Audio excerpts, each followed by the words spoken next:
الصلاة والسلام عليك يا رسول الله. الصلاة والسلام عليك يا حبيب الله. മൈതരായി പടച്ചു വെച്ച മുഹമ്മദാ, ബദറിലും ബദർ ലംഘിടുന്നോരെ കാണുവാൻ വിധി ഏതല്ലാ. അസ്സലാത്തു വസ്സലാമു അലൈക യാ റസൂലല്ലാഹ്. പറയാൻ അല്ലാഹു നമുക്ക് ഭാഗ്യം നൽകുമാറാവട്ടെ. ഹബീബിനോട് യോജിക്കാത്ത, മദീനയോട് യോജിക്കാത്ത വല്ല അതബുകളും ഗഫാറായ റബ്ബ് നമുക്ക് മാപ്പ് നൽകുമാറാവട്ടെ. ഇൻഷാ അല്ലാഹ് ഇനി നമ്മൾ ഉഹദിലേക്കാണ് പോകുന്നത്.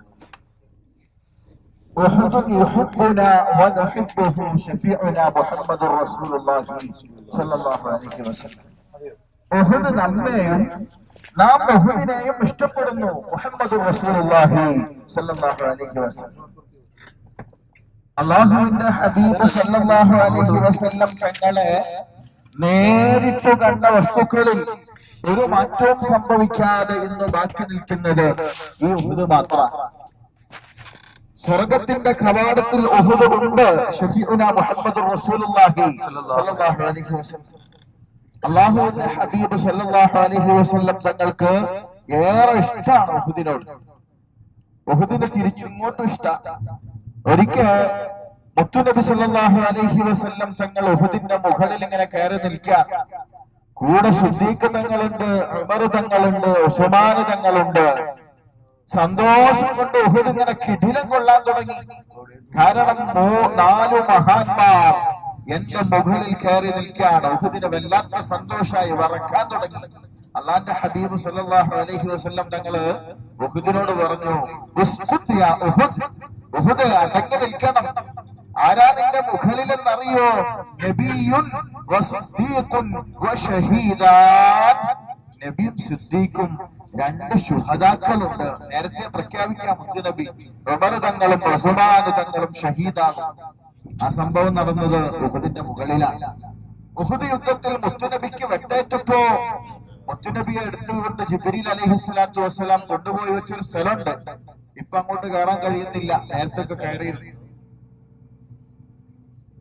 നല്ല സുഗന്ധം ഇപ്പോഴും അവിടെ ഉണ്ട്. അതുപോലെ ഉഹദിന്റെ ഒരു ചെരുവില് ഉഹദ് യുദ്ധത്തിൽ ശത്രുക്കൾ കാണാതിരിക്കാൻ വേണ്ടി മുത്തുനബി സല്ലല്ലാഹു അലൈഹി വസല്ലം തങ്ങള് മാറി നിന്നൊരു സ്ഥലമുണ്ട്. അവിടെ ഇങ്ങനെ ക്ഷീണിച്ചിരിക്കുമ്പോ ഉഹദ് ഒരൽപ്പം ഉള്ളിലേക്ക് ഇങ്ങ് വലിഞ്ഞു കൊടുത്തു, മുത്തുനബിയെ ശത്രുക്കൾ കാണാതിരിക്കാൻ വേണ്ടി. ഒരു ഗുഹ മോഡൽ ഇങ്ങനെ ഉണ്ട്. എന്നും അവിടെ സുഗന്ധം നമുക്ക് അനുഭവിക്കാൻ കഴിയും. ഇപ്പൊ നമ്മൾ അങ്ങോട്ട് പോകുന്നില്ല, കുറച്ചങ്ങ് തെറ്റി ഉള്ളോട്ട് പോവാനുണ്ട്. 5 ദിവസത്തെ യാത്രയിലാണ് അവിടേക്ക് പോകാറുള്ളത്. ചുരുക്കത്തിൽ വിശുദ്ധമായ ഉഹദിന്റെ പരിസരത്തേക്കാണ് നമ്മൾ പോകുന്നത്. ഉഹദ് യുദ്ധം നടന്ന സ്ഥലത്ത് ബഹുമാനപ്പെട്ട ഹംസ റളിയല്ലാഹു അൻഹു അടക്കമുള്ള ശുഹദാക്കളുടെ മഖ്ബറയുണ്ട്. നമ്മൾ ഒരുമിച്ച് ഇറങ്ങി സിയാറത്ത് ചെയ്ത് ഇൻഷാ അല്ലാഹ് ഒരുമിച്ച് തിരിച്ചു കയറും. അവിടുന്ന് ഫ്രഷ് ആവാനുള്ളവർക്കൊക്കെ ഇൻഷാ അല്ലാഹ് ഫ്രഷ് ആവാനുള്ള സൗകര്യമുണ്ട്. ആദ്യം സിയാറത്ത് കഴിഞ്ഞിട്ട് ഇൻഷാ അല്ലാഹ് ഫ്രഷ് ആവാം.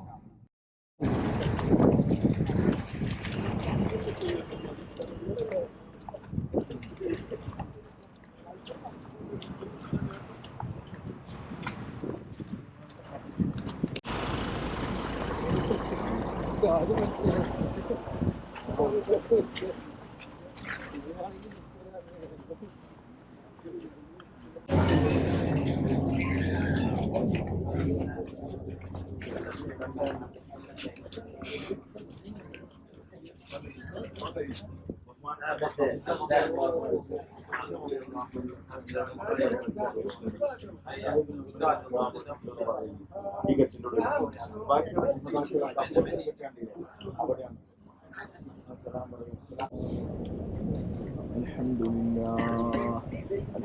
لله رب العالمين يوافي نعمه ويكافئ مزيده. آمين. اللهم صل على سيدنا محمد وعلى آل سيدنا محمد. اللهم صل وسلم. അർഹമുറാഹിമായ അല്ലാഹ്, സാധുക്കളായ ഞങ്ങൾ ഓതിയ ഖുർആനുകളെ നീ കബൂലാക്കണേ റഹ്മാനേ. ആമീൻ. ഞങ്ങളെ സിയാറത്തിനെ നീ സ്വീകരിക്കണേ അല്ലാ. ആമീൻ. ഇന്ന മിഥല സവാബിന ഹബീബ് മുഹമ്മദ് റസൂലുള്ളാഹി സല്ലല്ലാഹു അലൈഹി വസല്ലം. സ്വല്ലല്ലാഹു അലൈഹി വസല്ലം തങ്ങളെ ശറഫാക്കപ്പെട്ട ഹദ്റത്തിലേക്ക് എത്തിക്കണേ അല്ലാ.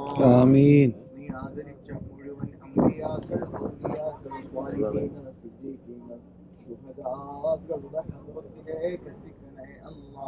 ആമീൻ. പ്രത്യേകമായി ഇവിടെ മറവിട്ട് കിടക്കുന്ന സയ്യിദുനാ ഹംസത്തുൽ ഖറാർ അല്ലാഹു അക്ബർ. അടക്കമുള്ള ഇവൻ ഉഹദ് ശുഹദാക്കളിലേക്കും എത്തിക്കണേ റഹ്മാനേ. ആമീൻ. അവരുടെ ദറജകളെ ഉയർത്തി കൊടുക്കണേ അല്ലാ. ആമീൻ. റബ്ബേ, അവർ തടസ്സമാകുന്ന എന്തൊക്കെ ഞങ്ങളുടെ ജീവിതത്തിലുണ്ടോ പ്രവൃത്തികളിലുണ്ടോ മാറി നീക്കാനുള്ള തൗഫീഖ് നൽകണേ അല്ലാ. ഞങ്ങൾക്ക് ആവശ്യമുള്ളതൊക്കെ നൽകണേ റഹ്മാനേ. ആമീൻ. ഷർറുള്ളതൊക്കെ തട്ടിമാറ്റണേ അല്ലാ. ആമീൻ. സകല ജിന്ന് ഇൻസ് ശൈത്താന്റെ ശർറുകൾ തൊട്ട് കാവൽ നൽകണേ റഹ്മാനേ. ആമീൻ. ربنا تقبل منا إنك أنت السميع العليم. آمين. وتب علينا إنك أنت التواب الرحيم. آمين. آمين برحمتك يا أرحم الراحمين. اللهم صل على محمد يا رب صل عليه وسلم. السلام عليكم يا شهداء الله. നമ്മളിപ്പോൾ ഈ കാണുന്ന ഈ സ്ഥലം, നമ്മൾ നിൽക്കുന്ന സ്ഥലം, ഇതാണ് ഉഹുദ് യുദ്ധം നടന്നത്. നമ്മുടെ മുന്നിൽ വിശാലമായി പരന്നു കിടക്കുന്ന ഈ പർവ്വതം, ഇതാണ് ജബൽ ഉഹുദ്. അവിടെ ഇങ്ങനെ പിളർന്നു നിൽക്കുന്ന സ്ഥലം കണ്ടോ? ഏകദേശം അവിടെ എങ്ങനെയാണ് ജിബ്രീൽ അലൈഹി സ്വലാത്തു വസ്സലാം നബി സല്ലല്ലാഹു അലൈഹി വസല്ലം തങ്ങളെ കൊണ്ടുപോയി ആക്കിയിരുന്നത് പെട്ടേറ്റ സമയത്ത്. ഉഹുദ് യുദ്ധം നടക്കുന്നത് ഇവിടെയാണ്. ഈ ഉഹുദ് പർവ്വതത്തിന്റെ പിന്നിലൂടെ ശത്രുക്കൾ വരുന്നു. ഇവിടെ വെച്ച് ശക്തമായ പോരാട്ടം നടക്കുന്നു. അങ്ങനെ ശത്രുക്കൾ പരാജയപ്പെട്ട് പിന്തിരിഞ്ഞോടാണ്. ചുരുക്കത്തിൽ അന്ന് ഷഹീദായ സ്വഹാബത്തിനെ മറവ് ചെയ്തത് അവിടെ തന്നെയാണ്. ഇസ്ലാമിക ശരീഅത്ത് അനുസരിച്ച് ഷഹീദായവരെ കുളിപ്പിക്കാൻ പാടില്ല. എങ്ങനെയാണോ വെട്ടേറ്റത് അതുപോലെ മറവ് ചെയ്യണം എന്നാണ്. അങ്ങനെ ആ വെട്ടേറ്റ അതേ രൂപത്തിൽ മറവ് ചെയ്തു. കാലങ്ങൾക്ക് ശേഷം മലവെള്ളപ്പാച്ചിൽ വന്ന് ഉരുൾപൊട്ടിയില്ല നമ്മുടെ നാട്ടിൽ. അതുപോലെ മലവെള്ളപ്പാച്ചിൽ വന്ന് ഇവിടെ മണ്ണൊക്കെ ഒലിച്ചുപോയി. ബഹുമാനപ്പെട്ട ഹംസ റളിയല്ലാഹു അൻഹു മയ്യത്ത് പുറത്ത് കണ്ടു എന്നാണ്. എങ്ങനെയാണോ വെട്ടുകൊണ്ടത് അതുപോലെ ആ പച്ച രക്തം അപ്പോഴും കണ്ടു എന്ന് കിതാബിൽ കാണാം. ഇൻഷാ അല്ലാഹ് നാളെ സ്വർഗത്തിലേക്ക് അവർ വരുന്നത് അതേ രൂപത്തിലാണ്. അവിടെ വെച്ച് കണ്ടുമുട്ടാൻ അള്ളാഹു തൗഫീഖ് നൽകുമാറാവട്ടെ. ഈ കാണുന്ന ചെറിയൊരു ആളുകൾ കയറി നിൽക്കുന്ന കണ്ടില്ലേ, അതാണ് ജബലുർ റുമാത്ത്. അമ്പേത്തുകാരെ നിർത്തിയ ചരിത്രം ഉഹുദിലുണ്ട്. ആ അമ്പേത്തുകാർ നിന്ന പർവ്വതമാണ് അത്. പിന്നെ അവിടെ ഇങ്ങനൊരു മലയുണ്ട്. അവിടെ ഒരു കുന്നിന് മുകളിൽ ബിൽഡിംഗ് കാണുന്നില്ലേ? ലാസ്റ്റ് ഒരു വെള്ള ബിൽഡിങ്ങുകൾ കാണുന്ന പാലസ് ആണത്. ആ ഒരു പാറക്കെട്ടുള്ള കുന്നാണ്. അതാണ് ജുഹഫ് മല എന്ന് പറയപ്പെടുന്നത്. ജുഹഫ് മല എന്ന് പറഞ്ഞാൽ ദജ്ജാൽ ലോകത്തിന്റെ നാനാഭാഗത്തും വന്ന് മുസ്ലിങ്ങൾക്ക് പ്രയാസം ഉണ്ടാക്കും, ഫസാദ് ഉണ്ടാക്കി പോകും. മദീനയിലും മാത്രമേ അയാൾക്ക് വരാൻ കഴിയൂല. അങ്ങനെ ദജ്ജാൽ ഇങ്ങനെ എല്ലായിടത്തും പ്രശ്നങ്ങൾ ഉണ്ടാക്കി വന്ന് അതിന്റെ മുകളിൽ കയറിയിട്ട് ഇങ്ങനെ നോക്കുമ്പോൾ മദീനത്ത് മുത്തുനബിയുടെ കൊട്ടാരം കാണും. ചോദിക്കുന്നതാണ്, ഇത് ഏതാ വെള്ളക്കൊട്ടാരം, എനിക്ക് അങ്ങോട്ട് പോകാൻ പേടിയാണല്ലോ എന്ന് പറഞ്ഞ് മടങ്ങിപ്പോകുന്നൊരു മലയെക്കുറിച്ച് പറയുന്നുണ്ട്. ആ മലയാണ് ജുഹഫ് മല അത് എന്ന് പറയപ്പെടുന്നു. കൃത്യമായി രേഖപ്പെട്ട് കിടക്കുന്നില്ല, എന്നാൽ അങ്ങനെ പറയപ്പെടുന്നുണ്ട്. അതിലെ ഇവിടുത്തെ പള്ളി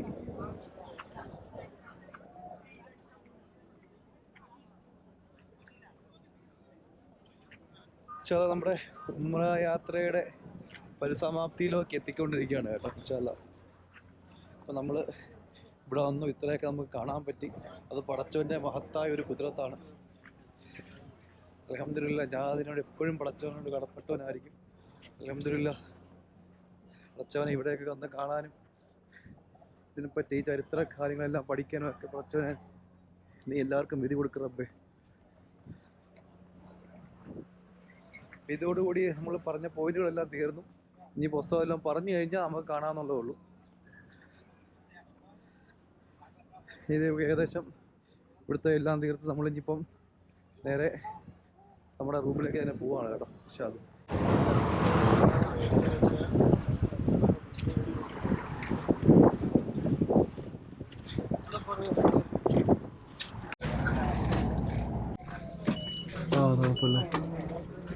سبحان الذي سخر لنا هذا وما كنا له مقرنين وإنا إلى ربنا لمنقلبون.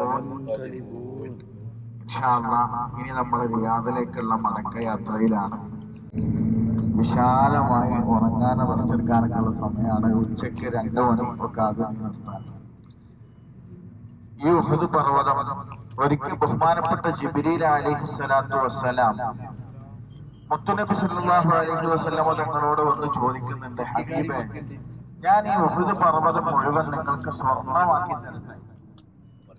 അള്ളാന്റെ ഹബീബ് സല്ലല്ലാഹു അലൈഹി വസല്ലം തങ്ങൾ പറഞ്ഞു, വേണ്ട ജിബ്രീൽ.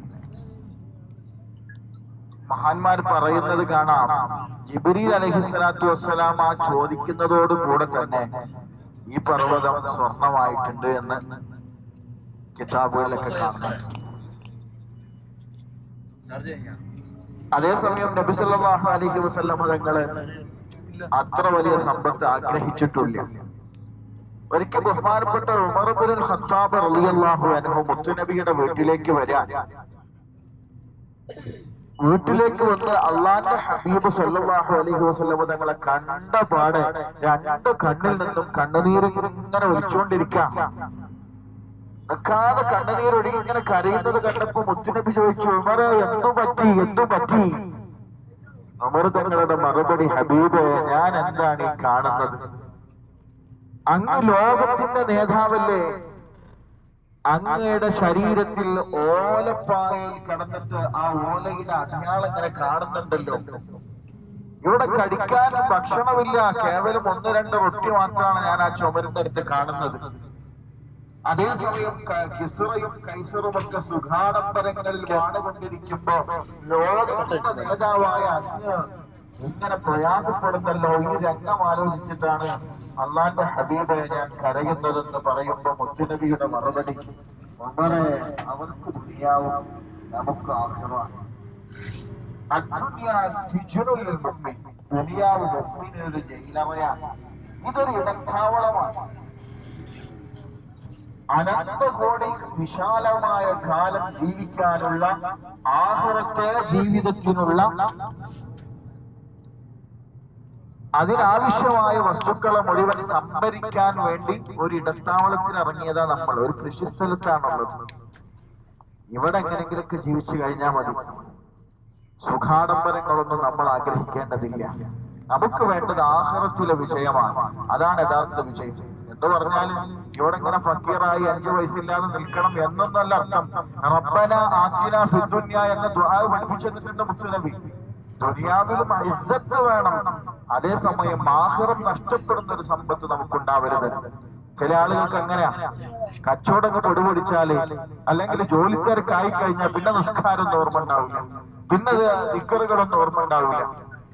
അങ്ങനെ റബ്ബിനെ മറന്നുകൊണ്ട് സമ്പത്ത് സമ്പാദിച്ചത് കൊണ്ട് കാര്യമില്ല, ഒന്നിനും പറ്റൂലല്ലോ. എത്ര പണാധിപത്യത്തിന്റെ മുകളിൽ കിടന്നിറങ്ങിയാലും പണക്കെട്ടുകൾക്ക് മുകളിൽ കിടന്നിറങ്ങിയാലും ഒരറ്റാക്ക് വന്നാൽ പിന്നെ അതിന്റെ ഒന്നും ഉപകാരമില്ല. അതേസമയം ആഖിറത്തിലേക്ക് സമ്പാദിച്ചാലോ അതാണ് നമുക്ക് രക്ഷ. അത് മാത്രമേ രക്ഷയുള്ളൂ. അതുകൊണ്ട് എത്ര തിരക്കുണ്ടെങ്കിലും നിസ്കാരം നഷ്ടപ്പെടുക, ഖുർആനൊത്ത് നഷ്ടപ്പെടുക, അങ്ങനെ ആഖിറത്തിന് തടസ്സമാകുന്ന ഒരു തിരക്ക് നമ്മുടെ ഭൗതിക ജീവിതത്തിൽ ഉണ്ടാവരുത്. അള്ളാഹു നമുക്ക് ദുനിയാവും ആഖിറവും സലാമത്താകുന്നവരിൽ നമ്മെ ഉൾപ്പെടുത്തി അനുഗ്രഹിക്കട്ടെ. സന്തോഷത്തോടു കൂടി അവസാനിക്കാം.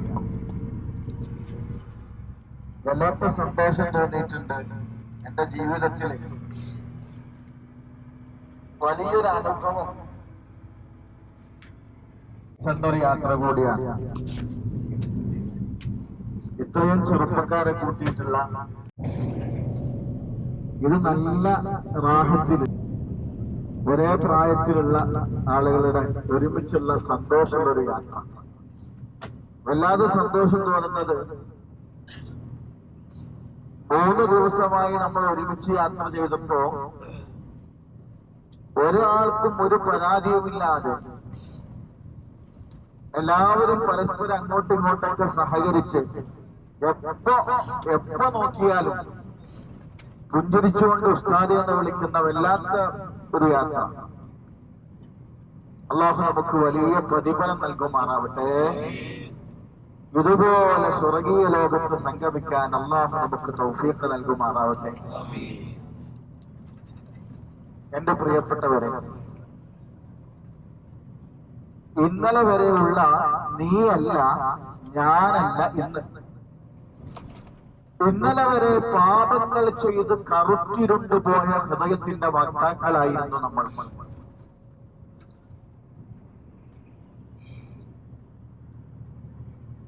ഹബീബ് മുഹമ്മദ് റസൂലുള്ളാഹി സ്വല്ലല്ലാഹു അലൈഹി വസല്ലം തങ്ങൾ പഠിപ്പിച്ചു, ഇന്നൽ മുഅ്മിന ഇദാ അദ്നബ ദംബൻ സഖതത് ഫീ ഖൽബിഹി നുഖ്തതൻ സൗദാ.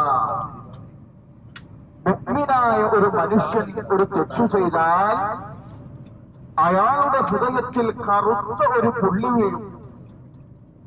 രണ്ടാമതൊരു തെറ്റുകൂടി ചെയ്യുമ്പോ വീണ്ടും കറുത്ത ഒരു പുള്ളി വീഴും. അങ്ങനെ തെറ്റുകൾ ചെയ്തു ചെയ്തു ചെയ്ത് നമ്മുടെ ഹൃദയം അങ്ങ് കറുത്തിരുണ്ടു പോകും.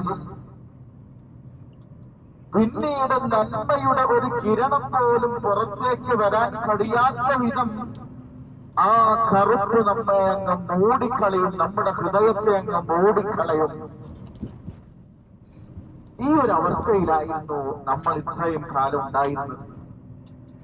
നല്ല നല്ല കാര്യങ്ങൾ ചെയ്യണം, ഒരുപാട് സുന്നത്ത് നിസ്കരിക്കണം, ഖുർആൻ ഓതണം, ദിക്ർ ചൊല്ലണം, മനസ്സിൽ ആഗ്രഹമുണ്ട്, പക്ഷെ സാധിക്കുന്നില്ല.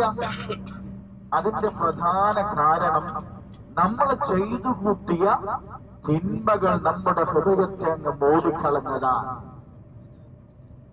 അതേസമയം മുത്തുനബി സല്ലല്ലാഹു അലൈഹി വസല്ലം തങ്ങൾ പഠിപ്പിക്കുന്നുണ്ട്, വഇദാ താബ, മുഅ്മിനായ മനുഷ്യൻ തൗബ ചെയ്താൽ അല്ലാഹു ആ ഹൃദയത്തിന്റെ കറുപ്പങ്ങനെ മായ്ച്ചു കളയും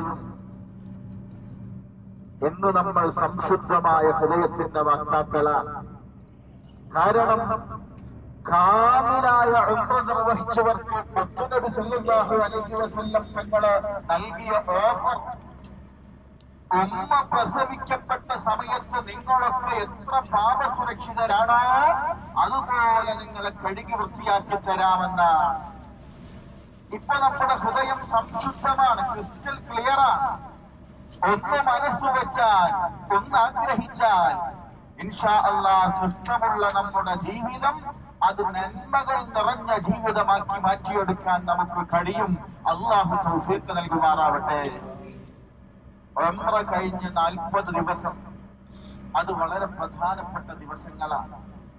ദുആക്ക് ഇജാബത്തുണ്ട് എന്ന് പണ്ഡിതന്മാർ പഠിപ്പിച്ച 40 ദിവസങ്ങളാണ് നമുക്ക് മുന്നിൽ വരാനിരിക്കുന്നത്. ഈ 40 ദിവസങ്ങൾ തെറ്റുകൾ സംഭവിക്കാതിരിക്കാൻ നമ്മൾ ശ്രദ്ധിക്കണം. മാക്സിമം ഇബാദത്തുകൾ വർദ്ധിപ്പിക്കണം, ദുആ ചെയ്യണം. ഓരോ നിസ്കാരത്തിന്റെ ശേഷവും പരസ്പരം അങ്ങോട്ടും ഇങ്ങോട്ടൊക്കെ ദ്വാരിക്കാം. റബ്ബേ, ഞങ്ങളെ കൂടെ ഉംറയ്ക്ക് വന്നവർ അവർക്ക് നീ പുറത്തു കൊടുക്കണേ അല്ലാ എന്ന് ഓരോരുത്തരും ദുആ ചെയ്യാം. കാരണം തന്റെ മുഅ്മിനായ സുഹൃത്തിന് അയാളുടെ അസാന്നിധ്യത്തിൽ ദുആ ചെയ്താൽ റബ്ബ് ഉത്തരം നൽകുമെന്ന് മുഹമ്മദ് റസൂലുള്ളാഹി സ്വല്ലല്ലാഹു അലൈഹി വസല്ലം. ഞാനിങ്ങനെ റഫീഖിനെ മുന്നിലെത്തിയിട്ട് പറയാ, റഫീഖിന് അല്ലാഹു ബർക്കത്ത് ചെയ്യട്ടെ എന്ന് പറഞ്ഞാൽ രണ്ടർത്ഥത്തിലാവാം. ഒന്നുകിൽ റഫീഖിനെ ഒന്ന് സൂചിപ്പിക്കണം എന്ന അർത്ഥത്തിലാവാം, അല്ലെങ്കിൽ ഇഖ്ലാസിലും ആവാം. അതേസമയം റഫീഖ് ഇല്ലാത്തൊരു സദസ്സെന്നാണ് ഞാൻ ദുആ ചെയ്യുന്നത് എങ്കിൽ അത് 100% ഇഖ്ലാസോടുകൂടെ തന്നെയാകും. അതുകൊണ്ട് തന്റെ സുഹൃത്ത് എന്റെ അഭാവത്തിൽ പരസ്പരം അങ്ങോട്ടും ഇങ്ങോട്ടൊക്കെ ദ്വാരിക്കുക. ഇനിയുള്ള ജീവിതം അതിനൊരു മാറ്റം വേണം. ഇന്നലെ വരെ ജീവിച്ചതുപോലെ ഇനി ജീവിച്ചാൽ പറ്റൂല.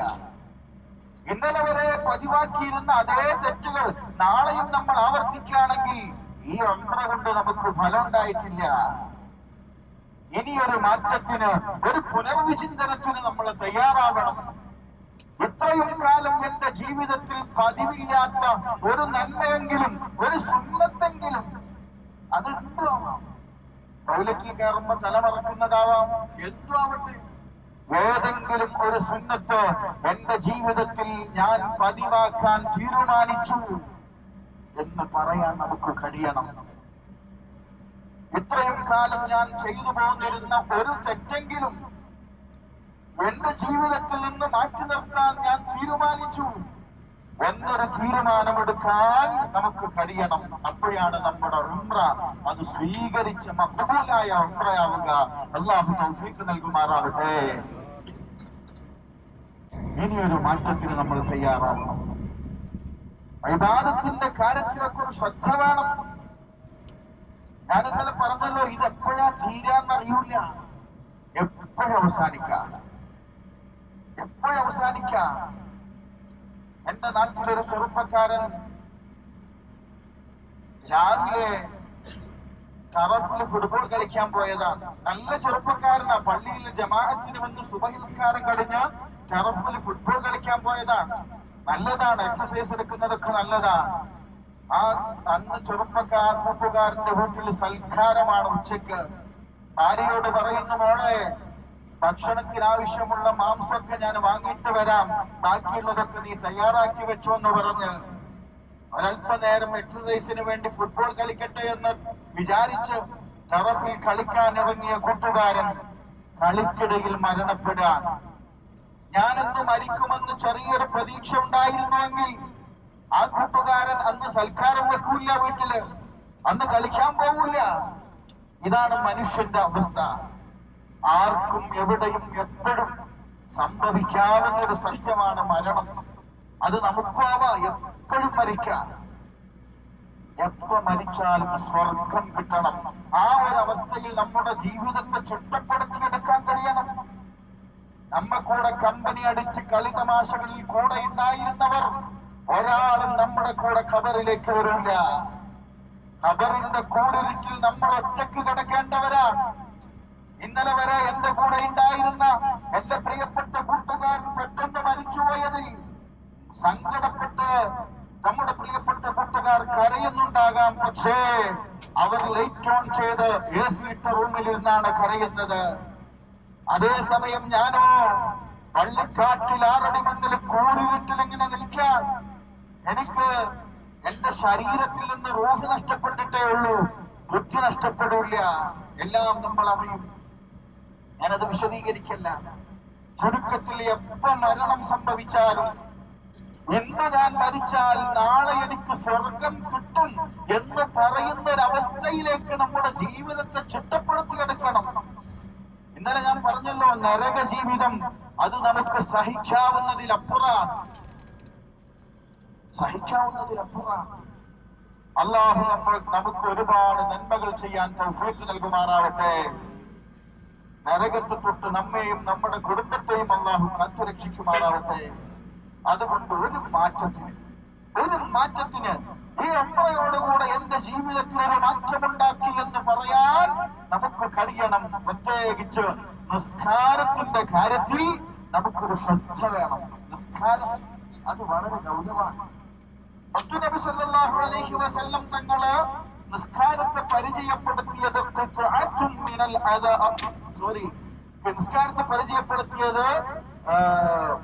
ഇമാദുദ്ദീൻ എന്നാണ്. എന്താ അതിന്റെ അർത്ഥം? ദീനിന്റെ മെയിൻ പില്ലറാണ് നിസ്കാരം എന്നാണ്. ഒരു ബിൽഡിംഗ് അതിന്റെ മെയിൻ പില്ലർ തകർന്നാൽ തീർച്ചയാണ് ഏറെ വൈകാതെ ആ ബിൽഡിംഗ് മുഴുവൻ നശിച്ചു പോകും. എന്നതുപോലെ ദീനിന്റെ മെയിൻ പില്ലറാകുന്ന നിസ്കാരം അത് നമുക്ക് നഷ്ടപ്പെട്ടു പോയാൽ ഈമാൻ നമ്മുടെ ഹൃദയത്തിൽ നിന്ന് ഏറെ വൈകാതെ ഉയർത്തപ്പെടും. അല്ലാഹു കാത്തുരക്ഷിക്കുമാറാവട്ടെ. നിസ്കരിക്കാത്തവർക്ക് ദീനിൽ ഒരു സ്ഥാനമില്ല. ഇസ്ലാമിക ഖിലാഫത്ത് നിലനിൽക്കുന്നിടത്ത് നിസ്കരിക്കാത്തവനെ കൊല്ലണം എന്നാണ് വിധി. ഹബീബ് മുഹമ്മദ് റസൂലുള്ളാഹി സല്ലല്ലാഹു അലൈഹി വസല്ലം തങ്ങളെ ശഫാഅത്ത് പോലും നിസ്കരിക്കാത്തവർക്ക് തടയപ്പെടും. ദർബാറിലേക്ക് എത്തിക്കണേ അല്ലാഹ്. റബ്ബേ, നീ ആദരിച്ച മുഴുവൻ അമ്പിയാക്കൾ, ഔലിയാക്കൾ, സ്വാലിഹീങ്ങൾ, സിദ്ദീഖീങ്ങൾ, ശുഹദാക്കളുടെ ഹദറത്തിലേക്ക് എത്തിക്കണേ റഹ്മാനേ. റബ്ബേ, അവരെയൊക്കെ ദറജകളെ നീ ഏറ്റി കൊടുക്കണേ റഹ്മാനേ. റബ്ബേ, അവരെയൊക്കെ ഹഖ് ജാഹ് ബർക്കത്ത് കൊണ്ട് സാധുക്കളായ ഞങ്ങളെ ദോഷങ്ങളെ പൊറുക്കണേ റബ്ബേ. ഞങ്ങളുമായി തഅല്ലുഖുള്ള എല്ലാവർക്കും നീ മഗ്ഫിറത്ത് നൽകണേ റഹ്മാനേ. ഇനി ഞങ്ങളെ തെറ്റിലേക്ക് മടക്കല്ല റബ്ബേ. ഹറാമുകളില്ലാത്തൊരു ജീവിതം നൽകി അനുഗ്രഹിക്കണേ റഹ്മാനേ. റബ്ബേ, ഞങ്ങൾക്ക് ഖൈറാത്തുകൾ വർദ്ധിപ്പിക്കാനുള്ള തൗഫീഖ് നൽകണേ അല്ലാഹ്. റഹ്മാനായ റബ്ബേ, ഞങ്ങളുടെ നാടും പരിസരവും സമൂഹവും മലിനമാണ്. തോന്നിവാസങ്ങളിലേക്ക് നടക്കാൻ ഞങ്ങൾക്ക് എളുപ്പമാണ്. നീ ഞങ്ങളെ ഏറ്റെടുക്കണേ അല്ലാഹ്. തെറ്റുകളിൽ നിന്ന് ഞങ്ങളെ മാറ്റി നിർത്തണേ റഹ്മാനേ. റഹ്മാനായ റബ്ബേ, ഞങ്ങൾക്കൊക്കെയും സകല ഖൈറും വിധിക്കണേ അല്ലാഹ്. റബ്ബേ, ഞങ്ങൾക്ക് നീ സകല ഖൈറിന്റെ കവാടങ്ങളും തുറന്നു നൽകണേ റഹ്മാനേ. ഹലാലായ റിസ്ഖ് നൽകണേ റബ്ബേ. റബ്ബേ, നിന്റെ ഖിദ്മത്തിലായി ആഫിയത്തുള്ള ദീർഘായുസ് നൽകണേ റഹ്മാനേ. പെട്ടെന്നുള്ള മരണങ്ങളെ തൊട്ട്, അപകട മരണങ്ങളെ തൊട്ട് കാക്കണേ അല്ലാഹ്. റബ്ബേ, ഞങ്ങളെ മാതാപിതാക്കളെ ജീവിച്ചിരിക്കുന്നവർക്ക് ആഫിയത്തുള്ള ദീർഘായുസ് നൽകണേ റഹ്മാനേ. മരണപ്പെട്ടു പോയവർക്ക് മഗ്ഫിറത്ത് മർഹമത്ത് നൽകണേ അല്ലാഹ്. മക്കളെയൊക്കെ സ്വാലിഹീങ്ങളാക്കി തരണേ റബ്ബേ. ഞങ്ങൾ മരിച്ചാലും ഞങ്ങളെ ഓർക്കുന്ന, ഞങ്ങൾക്ക് വേണ്ടി ഖുർആൻ ഓതുന്ന സുന്നത്ത് ജമാഅത്തിന്റെ സ്വാലിഹീങ്ങളായ മക്കളാക്കി തരണേ റഹ്മാനേ. റഹ്മാനായ റബ്ബേ, ഞങ്ങൾ മരിച്ചാലും ഞങ്ങൾക്ക് വേണ്ടി ദുആ ചെയ്യുന്ന ഒരുപാട് ആളുകളെ നൽകണേ അല്ലാഹ്. റഹ്മാനായ റബ്ബേ, ഞങ്ങളെയൊക്കെ ആഖിബത്ത് നന്നാക്കി തരണേ റഹ്മാനേ. ചെയ്തു പോയ തെറ്റിന്റെ പേരിൽ ഞങ്ങളുടെ ആഖിബത്ത് നഷ്ടപ്പെടുത്തല്ല റബ്ബേ. റബ്ബേ, ഞങ്ങളിൽ നിന്ന് മരണപ്പെട്ടവരിലേക്ക് ഇതിന്റെ സവാബിനെയൊക്കെ എത്തിക്കണേ റഹ്മാനേ. അവരെയും ഞങ്ങളെയും നിന്റെ സ്വർഗീയ ലോകത്ത് ഒരുമിച്ച് കൂട്ടണേ അല്ലാഹ്. റബ്ബേ, നരകം തൊടാതെ സ്വർഗത്തിലെത്തുന്ന ഭാഗ്യവാന്മാരിൽ ഞങ്ങളെ ഉൾപ്പെടുത്തണേ റഹ്മാനേ. ജനങ്ങളൊക്കെ ഖൈറ് വിചാരിക്കുമ്പോഴും ഞങ്ങളെയൊക്കെ രഹസ്യ ജീവിതം വളരെ മോശമാണ് റബ്ബേ. നിന്റെ വകയായി സ്വർഗം നൽകണേ അല്ലാഹ്. ജനങ്ങൾക്കൊക്കെ നരകവും സ്വർഗമൊക്കെ പറഞ്ഞെടുത്ത് അവസാനം ഞാനും നരകത്തിൽ കടക്കേണ്ട ഒരവസ്ഥ ഉണ്ടാകുന്ന ഒരവസ്ഥയിലേക്ക് എന്റെ ജീവിതത്തെ നീ പരാജയപ്പെടുത്തല്ല റഹ്മാനേ. റബ്ബേ, ഏതെങ്കിലും ഒരാളുടെ ആമീന കൊണ്ട് ഞങ്ങളെയൊക്കെ കരകയറ്റണേ അല്ലാഹ്. റബ്ബനാ ആതിനാ ഫിദ്ദുനിയാ ഹസന വഫിൽ ആഖിറതി ഹസനത വഖിനാ അദാബന്നാർ. ആമീൻ ബിറഹ്മതിക യാ അർഹമർ റഹീമീൻ. വസല്ലി അലാ ജമീഇൽ അംബിയാ വൽ മുർസലീൻ വൽഹംദുലില്ലാഹി റബ്ബിൽ ആലമീൻ. നമ്മളെ ഡ്രൈവർമാർ, ഖയ്യൂം എന്നാണ് നമ്മുടെ ഡ്രൈവറിന്റെ പേര്. അദ്ദേഹം ഒരുപാട് കാലമായി നമ്മുടെ കൂടെയുണ്ട്. ഇവരൊക്കെ ഉറക്കുവെച്ച് യാത്ര ചെയ്യുന്നവരാണ്. നമ്മുടെ ഹറബകളിലേക്ക് എത്തിക്കാൻ വേണ്ടി സേവനം ചെയ്യുന്നവരാണ്. ഒരു അപകടത്തിലും പെടാതിരിക്കാൻ വേണ്ടി നിങ്ങളൊക്കെ ദുആ ചെയ്യണം. അവരൊക്കെ ജോലിയിലും കുടുംബത്തിലൊക്കെ ബർക്കത്തുണ്ടാവാൻ വേണ്ടി നിങ്ങളൊക്കെ ദ്വാരക്കണം. നിങ്ങൾക്ക് വേണ്ടിയിട്ട് ഇൻഷാ അല്ലാഹ് ഞാൻ ദ്വാരക്കും. ഞാൻ നേരത്തെ പറഞ്ഞല്ലോ, ഒരുപാട് പേര് ഈ യാത്രയിൽ സഹായിച്ചവർ, നിങ്ങള് ആ ക്യാഷ് സ്വരൂപിച്ചത് നിങ്ങളെ മനസ്സിലെ സന്തോഷമാണ് തന്നിട്ടുള്ളത്. എനിക്ക് പകരം നൽകാനുള്ളത് ദുആ മാത്രമാണ്. ഇൻഷാ അല്ലാഹ് എല്ലാ സ്ഥലത്തും ഞാൻ ദുആ ചെയ്യും. എന്റെ ദുആയിൽ നിങ്ങൾ ശ്രദ്ധിച്ചിട്ടുണ്ടാകും. എന്നെ സഹായിച്ചവരൊന്നും ഞാൻ മറക്കലില്ല. എല്ലാ സ്ഥലത്തും നിങ്ങൾക്കൊക്കെ വേണ്ടി ദുആ ചെയ്യും. നിങ്ങളും എനിക്കും കുടുംബത്തിനൊക്കെ വേണ്ടിയിട്ട് ദുആ ചെയ്യണം. അസ്സലാമു അലൈക്കും വറഹ്മത്തുള്ളാഹി.